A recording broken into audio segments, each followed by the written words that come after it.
Hi,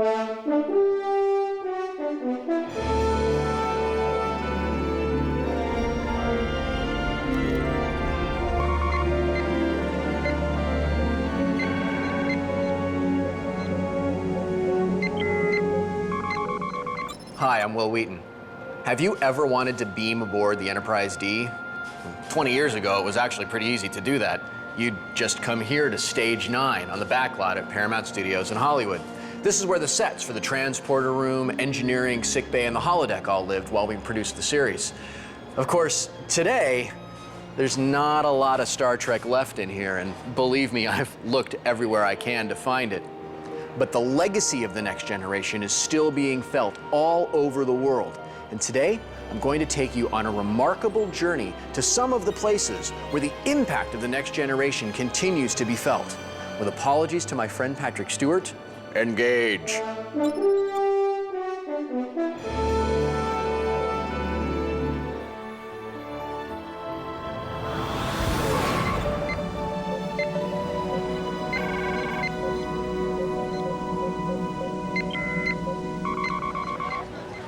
Old school Star Trek fans probably recognize the spacecraft behind me as V'ger, but old school science nerds also know it as Voyager, a spacecraft that was designed here at NASA's Jet Propulsion Laboratory in Pasadena, California 30 years ago. And today, we are very lucky to be invited, along with tens of thousands of other people, to the JPL's annual open house, where we get to find out where the science fiction of The Next Generation meets the science fact of our generation.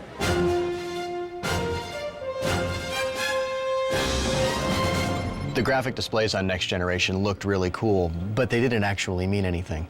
All of the displays here look really cool and contain all kinds of useful information.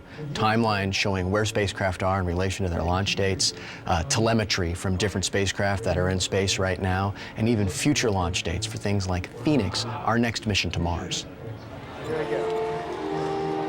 If one of our shuttlecraft ever got stuck on a planet and got into trouble, a simple rewrite was usually the best way to get it out of trouble. But when dealing with real-life situations like an expensive rover going to the planet Mars, it's much more complicated and expensive than that. To make sure that we know exactly how to get a rover out of trouble if it gets stuck in a ditch or hung up on a rock, scientists and engineers here at JPL build models of spacecraft long before they ever go to the launch pad, and they test them in buildings like this.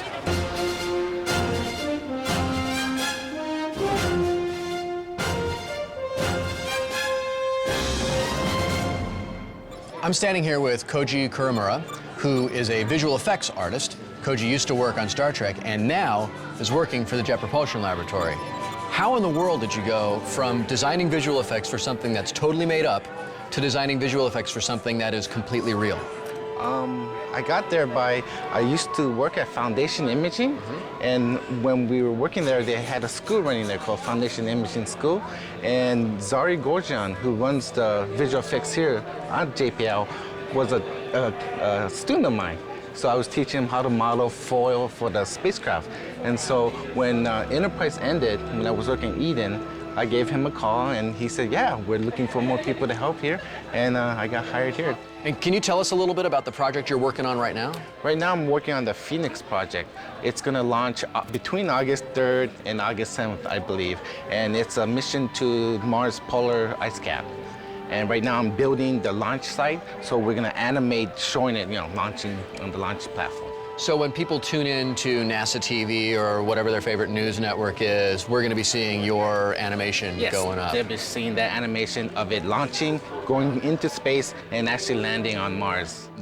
Do your coworkers want to know what it was like to work on Star Trek? Oh, Do you have sort of that going on? Yeah, a lot of my coworkers ask me about how I got into this, what I've worked on, what films, if I've met, actors and all that. And yeah, there's a lot of that going on.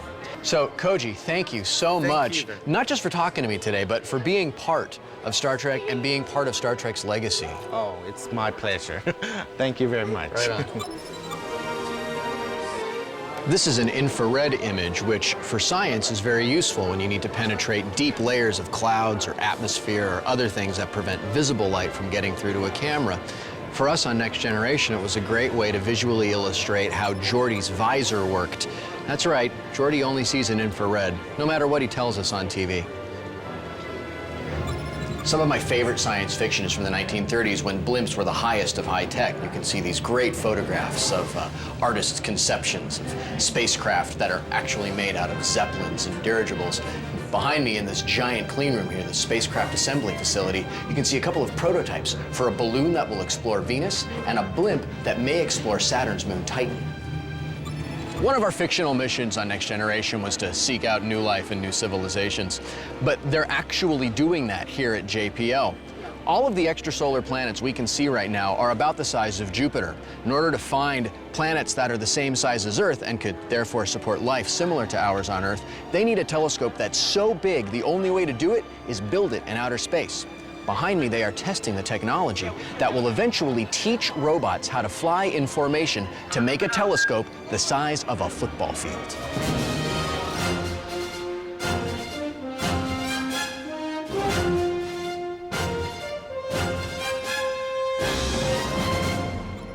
I'm talking with Dr. Angelle Tanner, who is a postdoc, Caltech, here at JPL, and you work on a project that's awfully exciting that I would love to hear more about. Yes, it's called the Sim Planet Quest mission, and one of the main objectives of the mission is to find Earth-like planets around stars like the Sun.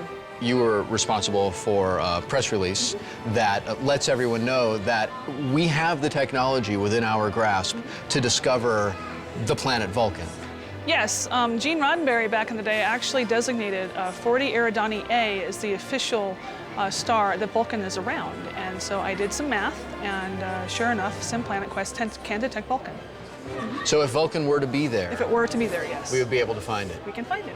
There's a lot of different technologies on Star Trek, and we tried our very best to make sure that they had some kind of grounding in science. But if you could pick any of those technologies to have for yourself, which one would it be? Well, actually, if you're going to be traveling between the stars, you're probably going to need some holodeck technology. Right now, we're not even traveling at half the speed of light, and the nearest star to us is 1.5 light years away. So if you're traveling at the speed of light, it's going to take you 1.5 years to get there. So you're going to have something to do between now and then to keep you busy. In one of my episodes of Next Generation, I made all the nanite robots, and there was a situation where they became self-aware and then they ran amok on the ship and all that. Do you see nanotechnology playing a role in space exploration as we go maybe in the next 100 years? Well, yeah, even when you guys aired that episode, it was still sort of behind, but now it's in the past few years it's even caught up. So nanotechnology is going to be very important, especially when you need to send robots out to these planets and they're going to have to repair themselves. So it might be very important in the future. You just don't know. So, Dr. Tanner, thank you so much for taking the time to talk to me today. And thank you for being part of the world that will eventually become what we made up on Star Trek. It's an exciting job, and I'm very glad to get to do it. Thank you very much. Commander Data, I'm picking up an unusual echo on my navigational sensors. Something is out there, sir. Since there is no known natural phenomenon capable of travel at warp velocity, there are but two possibilities. Either it is a sensor malfunction, or another ship is following us covertly. Brent Spiner's character, Data, is one of the most popular characters on Next Generation, and quite possibly one of the most popular characters in the history of Star Trek. And though he was tragically blown to smithereens in Star Trek Nemesis, his memory and legacy lives on in the hearts and minds of some people who spend a lot of time with some very real robots. Check this out.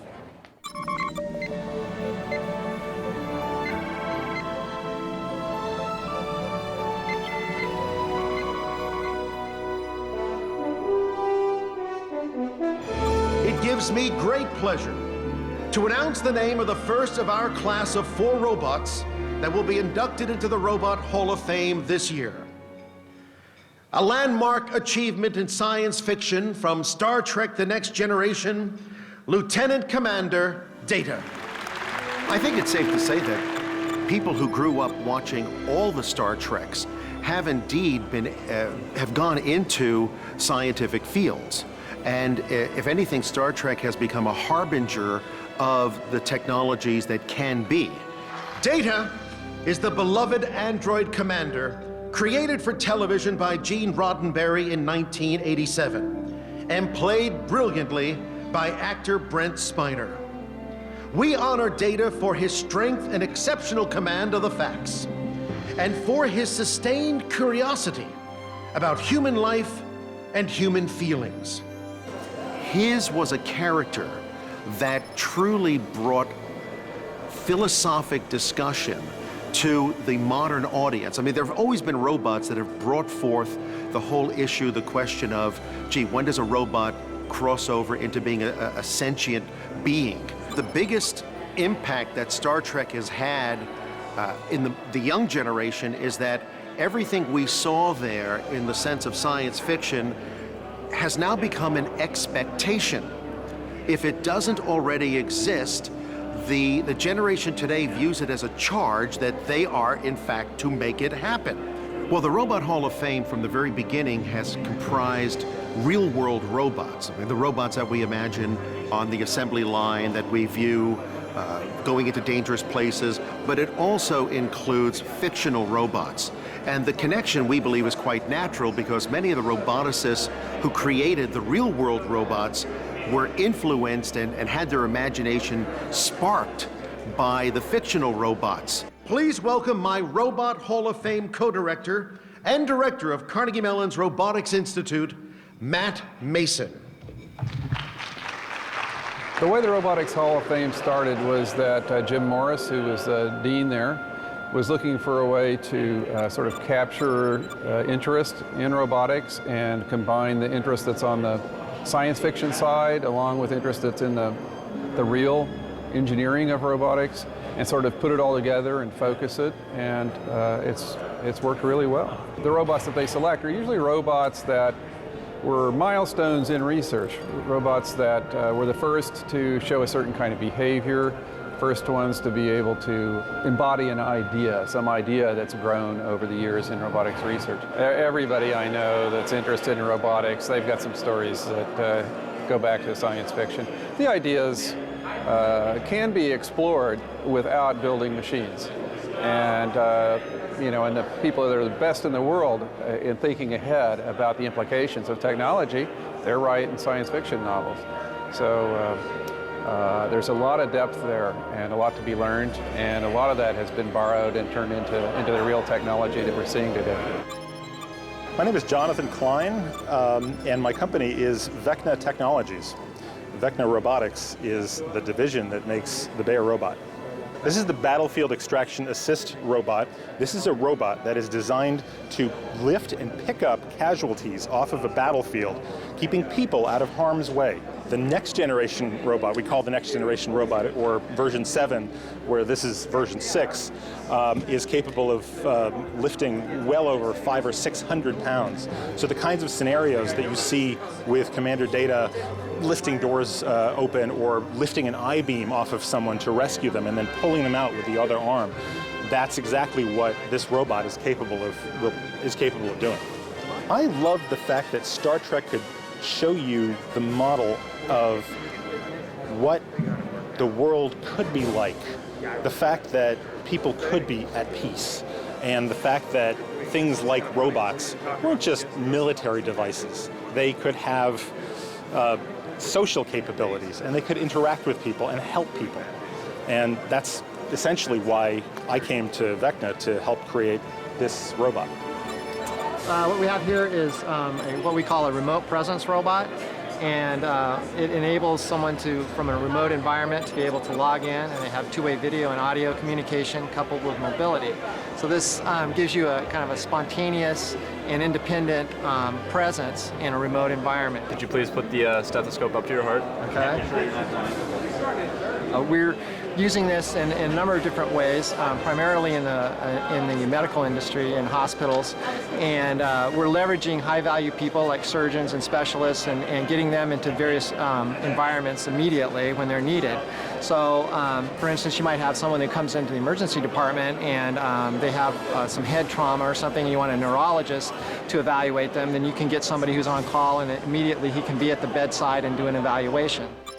You know, when you look at things that are science fiction one day, they become science the next day. And so the robots that we have, autonomous robots running around, that's something that was science fiction decades ago, and now it's reality. I was inspired by science fiction myself. And Anthony Daniels, who played C-3PO, came to this conference last year. And as he was signing autographs, I heard so many people, say to him, I was inspired by you. I saw you when I was a kid, and now I'm building robots today because of what I saw in science fiction. If we had Data here today, he would be mobbed. He would be absolutely mobbed by roboticists, and they'd all want his autograph, and they would want to say to him, I was inspired by you. Data deserves congratulations because he was inaugurated into the Robot Hall of Fame today. There's really no limit, or I should say your imagination is the only limit to what types of jobs these robots can take on in the future. So, I mean, Star Trek has in fact set the bar. I mean, it has set the bar high. In fact, I'd say even much more than Star Wars. I mean, because Star Trek is the one that truly has us living and experiencing technology and robotics in an almost mundane form, meaning part of our daily world. It's really cool to watch fantastic ideas become reality on Next Generation. For example, a lot of the planets that we visited were actually created right here on Stage 16, known to the cast and crew as Planet Hell for obvious reasons. But my personal favorite science fiction is the science fiction that predicts the future, like Jules Verne's From the Earth to the Moon, for example. He wrote a story about 3 men blasting off from Earth and then splashing down in the ocean upon their return to our planet years before the Apollo missions were ever conceived. Did you know that there's an award named for Jules Verne? Well, in 2007, one of Star Trek's finest captains received the honor.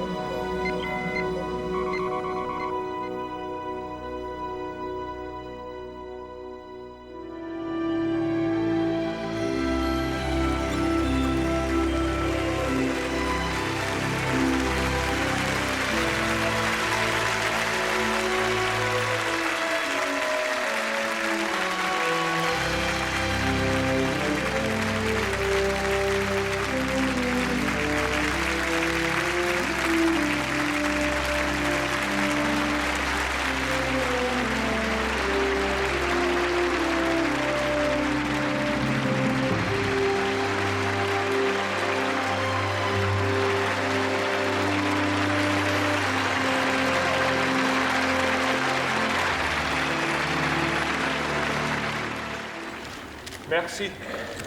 Merci.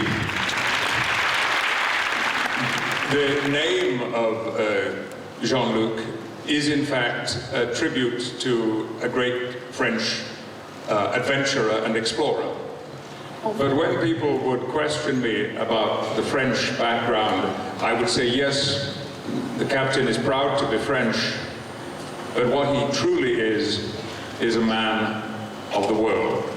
I have to thank my director in London who let me be free of rehearsals today, where we are indeed rehearsing Shakespeare's play Macbeth. I can promise you that spending a glorious day in Paris is far pleasanter than being inside the murderous, tortured mind of Macbeth.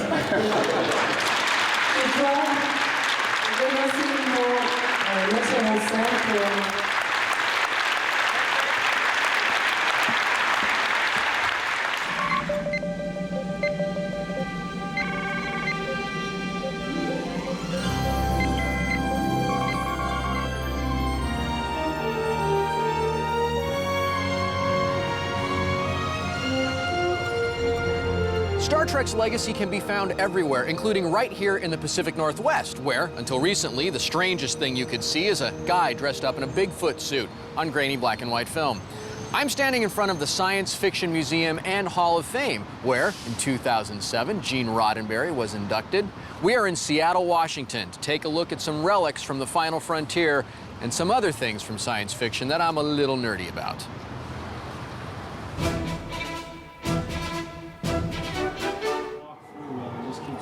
That's a first edition of The Time Machine. Kind of a big deal.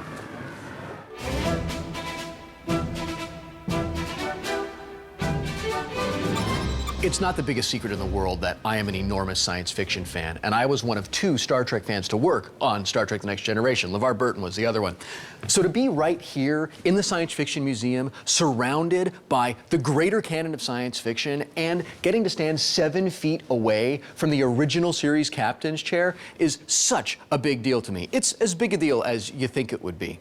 There is so much to see here, and I wish that we could show you it all, but licensing issues. So we're gonna go over to the Science Fiction Hall of Fame, where we can take a look at some of the luminaries who continue to inspire us today. Well, we're very glad that Gene Roddenberry has finally been inducted into the Science Fiction Hall of Fame. It's kind of a long overdue and much deserved honor.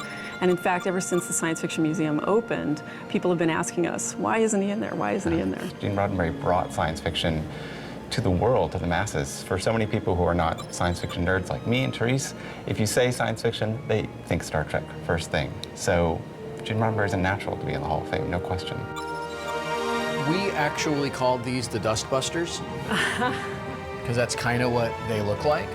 They do. And, you know, for the life of me, I cannot remember this one that's all curvy. Yeah. I don't remember ever, I don't remember that one. I remember the one below it, and I remember the one below that. These come from a number of different Star Trek series, so that curvy one might be... It was actually from a film, from First Contact. That would be why. Yeah. I don't recognize it. Do you think your Next Generation collection will be expanding anytime soon? Oh, absolutely.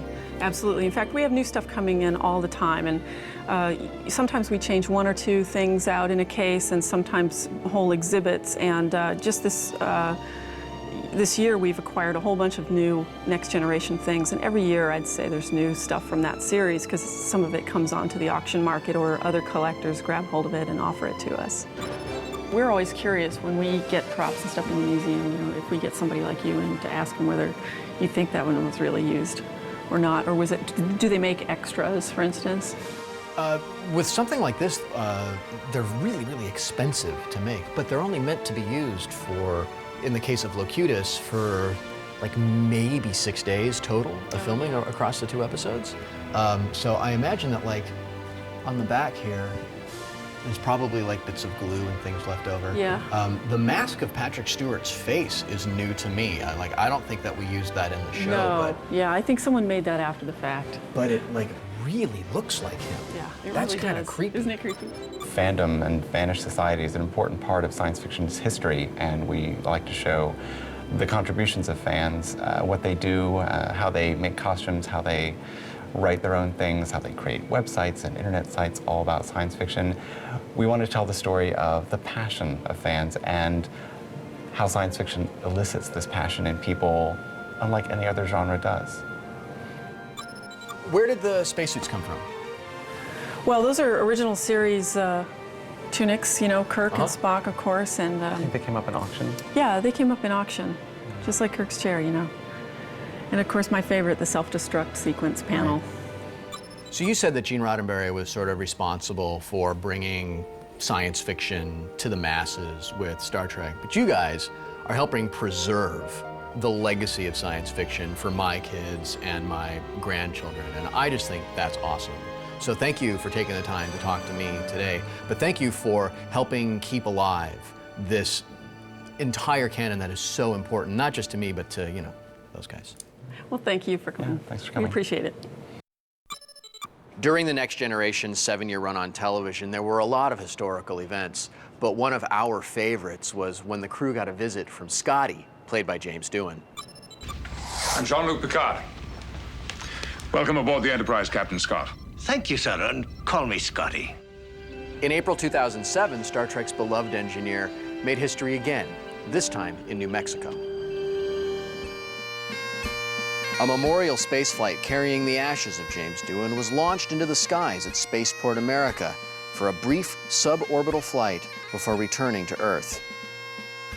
We will do everything that we can to make sure that this rocket carries all these precious souls as close to warp speed as possible, and that they will be given the ride of their lives. Thank you very much. 5, 4, 3, 2, 1, fire.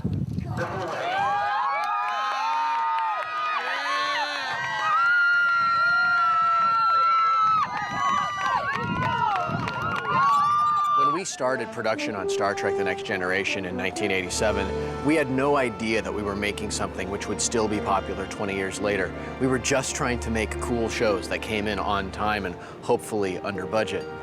But I have a feeling that if Gene Roddenberry were alive today, he would be tremendously proud of his legacy and all of the people who have been inspired by it. What happens next for Star Trek? Well, I don't know. That's up to the fans, who have always taken such good care of everything we've ever done. Guys, it's in your hands now. Make it so. I'm Wil Wheaton. Thanks for watching.